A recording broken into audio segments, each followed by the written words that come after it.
Chào mừng mọi người đến với bản phân tích khoa học chuyên sâu ngày hôm nay.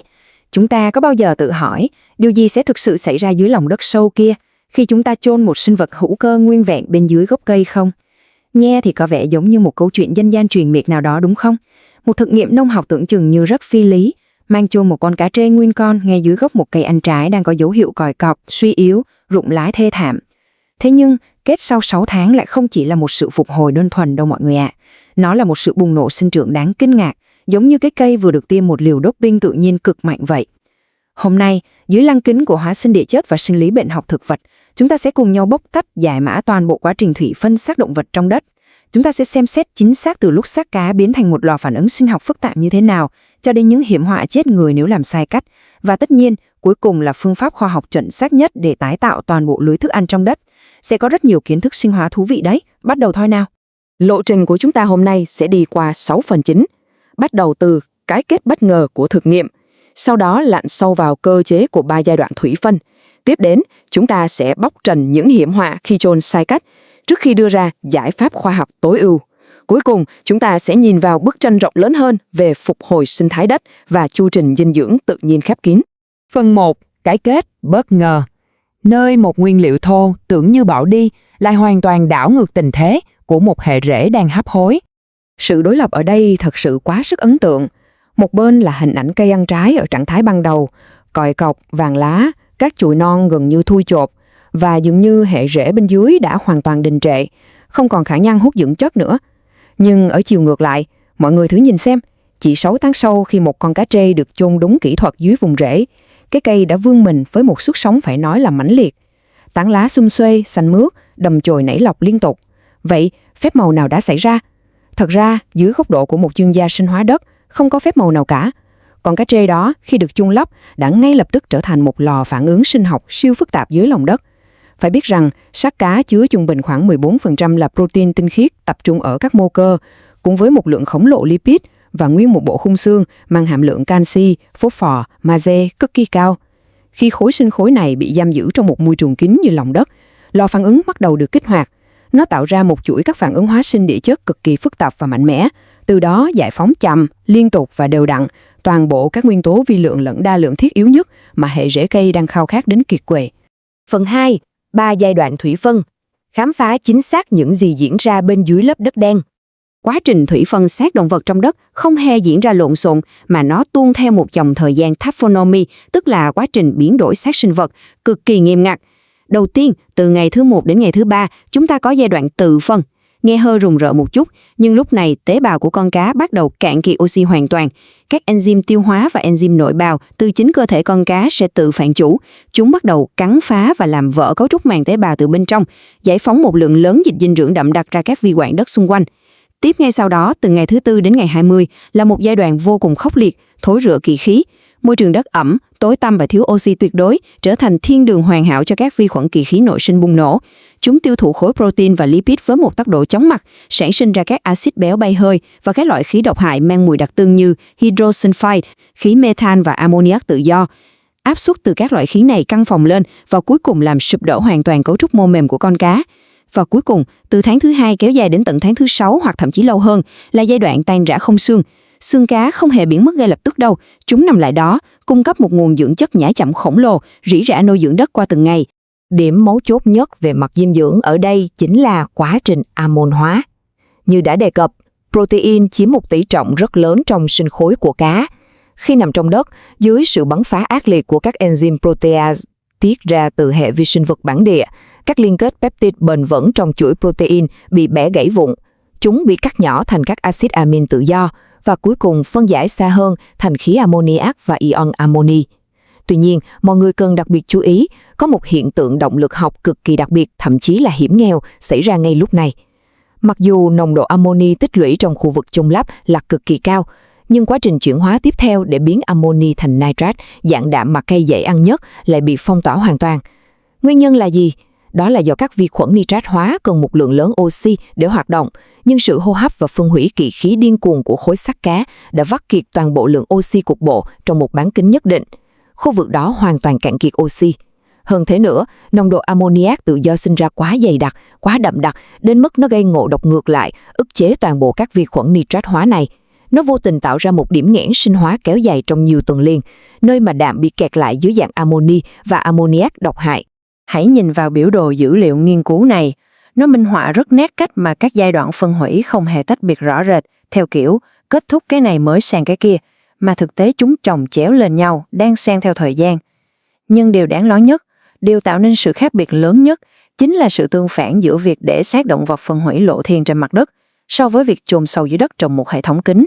Dưới lòng đất, tốc độ và động học phân rã mô mềm diễn ra theo một kịch bản hoàn toàn khác. Khi chôn sâu, chúng ta thiếu vắng hoàn toàn sự can thiệp của các loài ruồi, nhặn hay côn trùng ăn xác chết.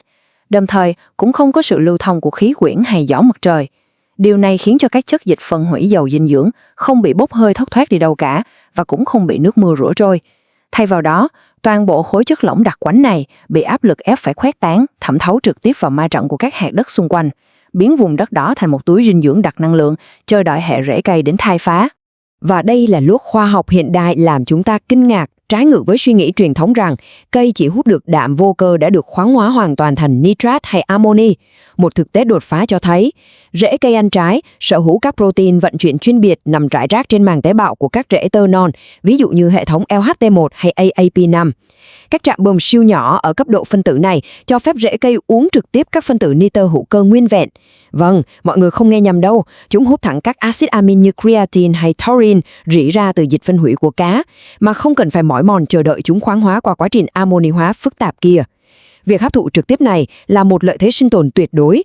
Nó giúp tế bào thực vật tiết kiệm được một lượng năng lượng sinh học ATP cực kỳ khổng lồ. Bởi vì sao? Bởi vì nếu hút nitrat, cây lại phải tiêu tốn năng lượng để khử nitrat ngược lại thành axit amin bên trong tế bào để xây dựng sinh khối. Hút phẳng axit amin giúp bỏ qua toàn bộ công đoạn tốn kém đó. Đây chính xác là lý do giải thích vì sao, một khi hệ rễ cây thâm nhập được vào vùng dinh dưỡng an toàn và vượt qua được giai đoạn độc tính ban đầu, cái cây lại có sức bứt phá sinh trưởng khủng khiếp và bùng nổ đến như vậy. Phần 3. Hiểm họa khi chôn sai. Ranh giới giữa liều thuốc bổ và thuốc độc đôi khi chỉ cách nhau vài cm đất. Nói đi cũng phải nói lại, việc chôn một khối sinh khối thực sống xuống đất không phải là trò đùa. Có 4 bản án tử hình, vâng, đúng nghĩa là tử hình cho hệ rễ, nếu chúng ta thao tác chôn xác hữu cơ thô này sai kỹ thuật, đặc biệt là chôn quá xác gốc. Đầu tiên và nguy hiểm nhất là hội chứng ngạt khí rễ, thuật ngữ chuyên ngành gọi là root anoxia. Sự hô hấp bùng nổ của vi sinh vật khi phân hủy khối thịt sẽ hút cạn từng phân tử oxy trong khu vực đó. Hậu quả là hệ rễ non xung quanh ngay lập tức bị ngạt thở và đình trệ. Thứ hai là sự bỏng rác. Khí hydrosulfide với mùi trứng thối và ammoniac bay hơi nồng nhất, kết hợp cùng với sự tăng vọt đột ngột của độ dẫn điện EC trong đất, tạo ra một môi trường cực độc. Chúng đốt cháy hoàn toàn các lông hút mỏng manh và gây hoại tử tế bào rễ ngay lập tức. Thứ ba, một khối thịt thối rữa dưới đất, nếu không có vi sinh vật đối kháng kiểm soát, sẽ trở thành thỏi nam châm khổng lồ thu hút các loại nóng hoại mục và tuyến trùng nguy hiểm bậc nhất trong giới nông nghiệp như Phytophthora hay Fusarium. Chúng sẽ ăn xác cái xong rồi quay sang ăn luôn cả rễ cây của chúng ta. Và cuối cùng, một rủi ro vật lý quá hiển nhiên, nếu chôn quá nông, dưới 15 cm chẳng hạn, khứu giác cực kỳ nhạy bén của chuột, chó hay mèo sẽ khiến chúng cày nát toàn bộ hệ rễ quanh gốc cây chỉ để đào bới tìm kiếm miếng mồi thối rữa đó. Bất kỳ khối hữu cơ tươi, nguyên thủy nào khi phân hủy ồ ạt trong một không gian hẹp của lòng đất cũng sẽ tạo ra thứ mà giới khoa học gọi là vùng chết tạm thời bao quanh nó. Quá trình bay hơi của các axit béo chuỗi ngắn và sự tích tụ của các hợp chất trung gian làm độ pH tại điểm chôn lao dốc không phanh. Tính axit cực đoan cộng hưởng với nồng độ muối hòa tan tăng vọt tạo ra một hiện tượng gọi là độc tính sinh thái, phytotoxicity. Nói một cách dễ hiểu, không một rễ non lông hút nào của cây có thể sống sót nổi nếu vô tình đâm xuyên vào trung tâm của vùng chết này trong những tuần lễ đầu tiên. Chúng sẽ rụt lại hoặc là cháy đen và hoại tử ngay lập tức. Chúng ta thử phân tích bản dữ liệu không gian này để thấy rõ cấu trúc phân tầng bức xạ tỏa ra từ tâm điểm nơi chôn cá. Nó diễn ra rất rõ rệt, giống như các lớp của một củ hành tây vậy. Ở tầng lõi sâu, tức là chính xác nơi khối xác cá đang nằm, đó là một môi trường kỳ khí nghiêm ngặt, tính axit cực mạnh, nồng độ khí độc cao ngất ngưỡng. Nơi đây rễ cây hoàn toàn không thể tồn tại, đúng nghĩa là vùng đất chết. Nhưng khi chúng ta di chuyển dần ra ngoài, nồng độ độc tính bắt đầu suy giảm. Ở vùng chuyển tiếp, cách tâm điểm khoảng 1 đến 3 cm, mọi thứ bắt đầu thay đổi. Nồng độ oxy quý trở lại mức trung bình, nồng độ nitơ đậm đặc lúc nãy đã được pha loãng ra môi trường đất xuống mức 50 đến 75%. Đây là mức hoàn hảo. Chính tại vùng ranh giới tranh tối tranh sáng màu mỡ này, hệ rễ cây thông minh sẽ tập trung phục kích. Chúng đang thành một mạng lưới dày đặc, chờ đợi và thâm nhập từ từ để đón đầu dòng chảy dinh dưỡng rỉ ra.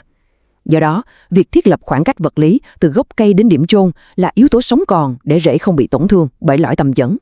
Phần 4. Giải pháp khoa học. Làm thế nào để thuần hóa và biến lò phản ứng nguy hiểm này thành một mỏ vàng dinh dưỡng? Để an toàn tuyệt đối, đây là quy trình chuẩn kỹ thuật bất di bất dịch mà bất cứ nhà vườn nào cũng cần nắm rõ. Bước 1. Chọn vị trí. Tuyệt đối không bao giờ chôn sát gốc hay rễ cọc. Bắt buộc chúng ta phải đào rãnh ở ngay mép ngoài cùng của tán lá, thuật ngữ nông nghiệp gọi là hình chiếu tán lá, nơi tập trung nhiều rễ tơ hút dinh dưỡng nhất. Kế đến, độ sâu bắt buộc phải đạt từ 50 đến 60 cm. Tại sao phải sâu như vậy? Độ sâu này không chỉ để chống lại sự đào bới của động vật hoang dã, mà khối lượng đất dày phía trên sẽ hoạt động như một màng lọc sinh học tự nhiên, hấp thụ và bẻ gãy toàn bộ mùi hôi trước khi chúng thoát lên mặt đất. Các bước tiếp theo mới thực sự là chìa khóa, đó là kỹ thuật tạo ra một lớp đệm sinh học để bao bọc quanh xác cá và kế các chủng vi sinh vật đối kháng để chúng ta làm chủ hoàn toàn quá trình thủy phân đang diễn ra. Mọi người chú ý nhé, thành phần của lớp đệm bảo vệ này mới thực sự là nghệ thuật đỉnh cao của hóa sinh ứng dụng. Đầu tiên, chúng ta dùng than sinh học, biochar, bọc đệm xung quanh con cá. Cấu trúc tổ ong rỗng của than sinh học sẽ hoạt động như một miếng bọt biển khổng lồ ở cấp độ vi mô. Nó khóa chặt các khí độc NH3 và H2S lại trước khi chúng kịp lan ra làm bỏng rễ cây, đồng thời biến chính khu vực này thành một kho chứa dưỡng chất nhà chậm cực kỳ tuyệt vời. Kế đến, bổ sung vôi bột. Vôi sẽ lập tức trung hòa, nâng giải pH đang chìm nghỉm trong vùng chết lên mức an toàn, đồng thời tính kiềm và nhiệt lượng sát khuẩn của nó tiêu diệt ngay lập tức trứng của các loại côn trùng cơ hội đang rình rập. Thêm một điều cực kỳ quan trọng, nguy hiểm nhất khi chôn một khối protein tươi xuống đất chính là sự tấn công của sùng đất, ấu trùng bò hung. Chúng rất nhạy mùi đạm. Để triệt hạ chúng ta bắt buộc trộn bánh dầu niêm vào đất chôn. Hoạt chất azadirachtin trong bánh dầu niêm sẽ phá vỡ hoàn toàn hệ nội tiết của ấu trùng, khiến lũ sùng đất không thể lột xác và chết teo tóp. Song song đó, việc lót kèm lá rẽ quỷ sẽ tỏa ra tinh dầu tự nhiên xua đuổi hoàn toàn lũ bọ cánh cứng trưởng thành từ xa. Cuối cùng, kết hợp với nấm đối kháng Trichoderma và Bacillus được cấy vào để cạnh tranh tiêu diệt nấm bệnh, chúng ta đã thiết lập thành công một hệ thống cách ly và phân hủy vô cùng hoàn hảo, an toàn tuyệt đối cho rễ cây. Phần 5. Phục hồi sinh thái đất. Chuyện gì xảy ra khi bão táp qua đi và độc tính bắt đầu suy giảm? Quá trình tái tạo lưới thức ăn dài hạn. Động học sụt giảm khối lượng xác nhuyễn diễn ra nhanh hơn chúng ta tưởng tượng rất nhiều. Hãy nhìn đường cong dốc ngược trên đồ thị này. Nó cho thấy chỉ trong vòng khoảng 100 ngày đầu tiên, gần như toàn bộ sinh khối mô mềm của cá đã bị tập đoàn vi sinh vật đất xé toạc và tiêu thụ sạch sẽ. Lúc này, khi độc tính hữu cơ và khí độc tan biến hết, cái vùng chết tạm thời đầy rẫy hiểm nguy trước đây bỗng chốc chứng kiến một cuộc đại phục sinh ngoạn mục. Khu vực đất đen ngòm đó chuyển hóa hoàn toàn thành một ổ mùn hữu cơ cực kỳ tơi xốp, kết cấu hạt đất tuyệt vời, giàu chất mùn và chứa mật độ vi sinh vật có lợi dày đặc vô tiền khoáng hậu. Nó thực sự trở thành một vườn ươm, một túi thức ăn hoàn hảo.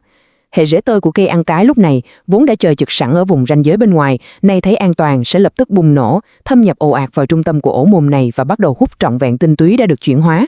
Con số 100% này mang một ý nghĩa rất to lớn. Nó đại diện cho sự đồng hóa sinh khối vật lý, tức là sau khoảng 6 tháng, toàn bộ khối lượng xác cá, từ thịt, mỡ cho đến các mô sụn, đã hòa làm một, trở thành một phần mấu thịt của lưới thức ăn trong đất. Hệ thống chôn lớp kín này mang lại một hiệu suất giữ carbon và giữ nitơ tuyệt đối. Không có một chút đạm nào bị bốc hơi ra ngoài không khí. Nó vượt trội hoàn toàn so với việc ủ phân compost lộ thiên thông thường, vốn làm thất thoát một lượng lớn ammoniac và khí nhà kính ra môi trường xung quanh.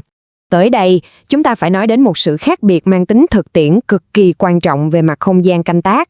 Phương pháp chôn cá nguyên con trực tiếp cực kỳ hiệu quả, nhưng nó chỉ dành cho cây ăn trái, cây lâu năm trồng ngoài đất trống, nơi có không gian đất đủ rộng, đủ sâu để đất tự vận hành quá trình đệm, pha loãng và phục hồi hệ sinh thái cục bộ. Nhưng giả sử mọi người trồng hoa hồng hay cây ăn quả trong các chậu xi măng, chậu nhựa với thể tích đất rất nhỏ hẹp thì sao? Trong trường hợp đó, việc chôn trực tiếp xác cá sống vào chậu là một sai lầm chí mạng. Vì lượng đất trong chậu quá ít, không bao giờ đủ sức để pha loãng lượng độc tính và khí độc sinh ra, cây sẽ chết ngạt ngay. Thay vào đó, giải pháp tối ưu cho cây trồng chậu là phương pháp thủy phân cá trong thùng kính với rỉ mật và vi sinh để tạo thành dịch cá linh men dạng lỏng. Khi đó, chúng ta chỉ việc lấy dung dịch nước cá đã an toàn này, pha loãng ra và tưới. Nó vẫn mang lại nguồn dinh dưỡng axit amin dồi dào tương đương, mà hoàn toàn loại bỏ được cái gọi là hội chứng ngạt khí rễ tàn khốc. Phần 6. Chu trình dinh dưỡng. Bước lùi lại để nhìn ngắm hệ thống tuần hoàn dinh dưỡng tự nhiên khép kín tuyệt đẹp này. Khi toàn bộ phần thịt cá, mỡ cá đã phân hủy hết và hòa vào đất, mọi người nghĩ mọi chuyện đã xong. Chưa đâu, dưới lòng đất vẫn còn lại một báu vật, bộ xương cá. Khung xương này bây giờ đóng vai trò như một thỏi pin sinh học nhả chậm bền bỉ bậc nhất, Xét về mặt hóa học, khung xương này được cấu tạo chủ yếu từ bioapatit, tức là phức chất canxi phosphat. Cái khó là nó gần như không hòa tan trong nước tự nhiên thông thường. Nhưng rễ cây lại là những nhà hóa học thiên tài. Để lấy được canxi và phosphor từ xương, màng rễ tơ của cây liên tục tiết ra các axit hữu cơ rễ siêu nhỏ vào môi trường đất xung quanh. Các axit hữu cơ chuyên biệt này nhẹ nhàng bào mòn, phân giải và bẻ gãy cấu trúc của phức chất canxi phosphat chậm tan này một cách không ngừng nghỉ trong suốt nhiều năm trời. Kết quả mang lại là gì? Cây ăn trái được cung cấp một nguồn phosphor và canxi hoàn toàn tự nhiên, vô cùng ổn định từ năm này qua năm khác. Lượng canxi này giúp cấu trúc thành tế bào của cây cực kỳ vững chắc, giúp trái khi chín đạt độ ngọt tối đa, lớp vỏ dai bền và hoàn toàn miễn nhiễm với chứng nứt nẻ hay thối trái vào mùa mưa. Toàn bộ cơ chế hóa sinh tuyệt diệu này dẫn chúng ta đến một câu hỏi mang đầy tính gợi mở về lịch sử nông nghiệp. Hàng thế kỷ trước, khi chưa có bất kỳ khái niệm nào về vi sinh vật học hay bảng tuần hoàn các nguyên tố hóa học, những người thổ dân châu Mỹ bản địa đã sáng tạo ra một phương pháp canh tác huyền thoại mang tên ba chị em. Kỹ thuật của họ là trồng ngô, đậu, bí đi kèm với việc chôn một con cá dưới cùng.